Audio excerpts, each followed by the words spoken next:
ए बाबूजी, एक अंग्रेज जिसका नाम विल्सन बताया गया, विल्सन अंग्रेज बाबूजी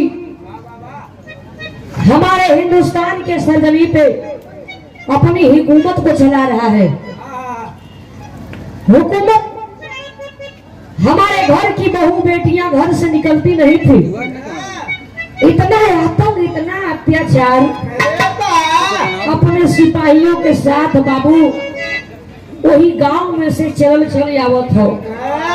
दूरवे से देखलस कि कौन लड़की बा दरवाजे पर बैठ के बर्तन बाजत थे। आई के लगे देखलस, सिपाहियन से बोलस कि हाँ तो बड़ा फुर्सत से भगवान बनौले हुए बाबूजी। वो लड़कियन के सथवा अंग्रेजवा छेड़खानी करे लगलन।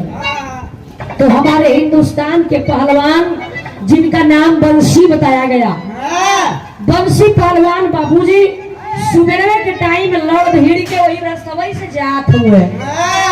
जौने रास्तवा में बिटियावा के छेड़खानी है अंग्रेजवा करत हुए। जी कैला लगे कलन की, अरे पापी अंग्रेज, पापी अंग्रेज, मेरे हिंदुस्तान में रहते हो, मेरे देश का नमक खाते हो पापी, हमारी बहू बेटियों के साथ छेड़खानी करते हो। देखा ये बाबूजी, वहां तक कैसी हो बिटियावा का जन्मा बचा लिहलन। बचा के बाबूजी चल दिहलन घरे। लेकिन इधर विल्सन जो अंग्रेज था, जो अंग्रेजों का कप्तान था, तो सब खा लिया और बोल दिया कि बंसी आज तो बिटिया को बचा लिया, लेकिन तेरी और मेरी दुश्मनी आज से तय हो गई है। चालू हो गया। तब भैल का विराम एक लाइन हमारे गीत लगल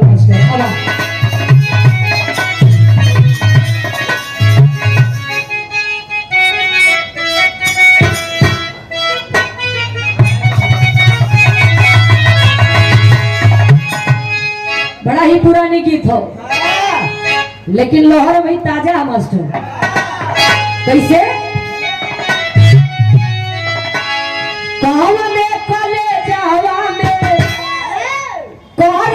पढ़ाई हो, चले लो बिना ओढ़ानी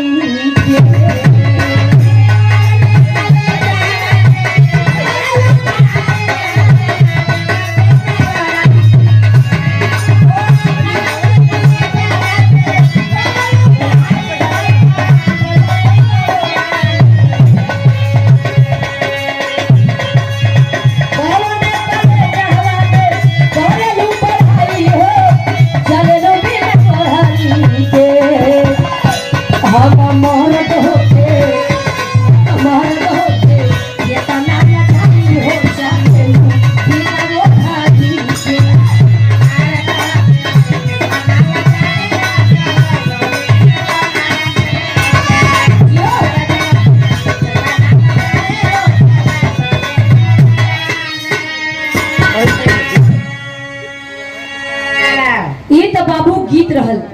लेकिन देखा विल्सन कप्तान अंग्रेज हो, बंसी पहलवान के मारे खातिर का कैलस, भाई का भाव में कह रहे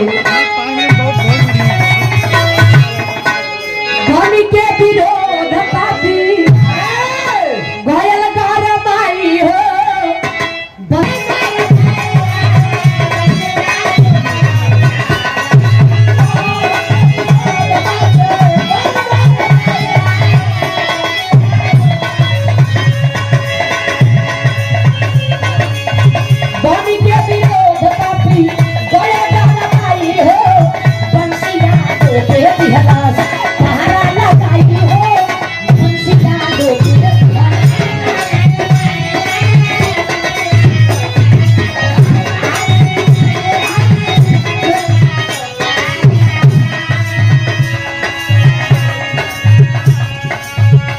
बंसी यादव पे दिहलस पहरा लगाई हो।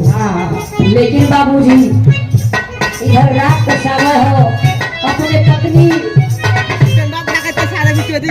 का नाम बेला, जो कि बाबू 8 महीने का बच्चा परिवार के साथ अपने घर में सोवल हुआ, लेकिन अंग्रेजवा कैलस का बतावल गई।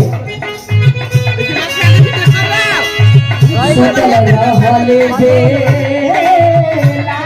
हो,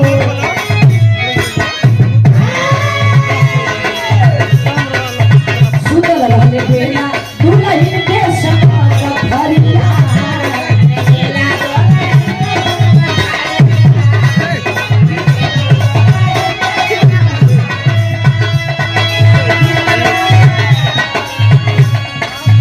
बखरी में आदि लगाया या सैया,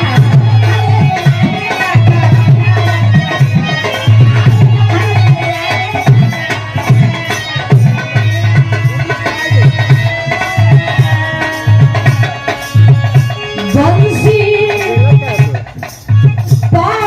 पहलवान के पहलवान का बाबूजी घरवा जवन हो जरे लगल। आ जब जरे लगल तब भई लगा बंसी पहलवान के तू तलवाऊ भाई हो, बंसी याद बे बिहला। अरे पहरा लगाई हो बंसी याद बे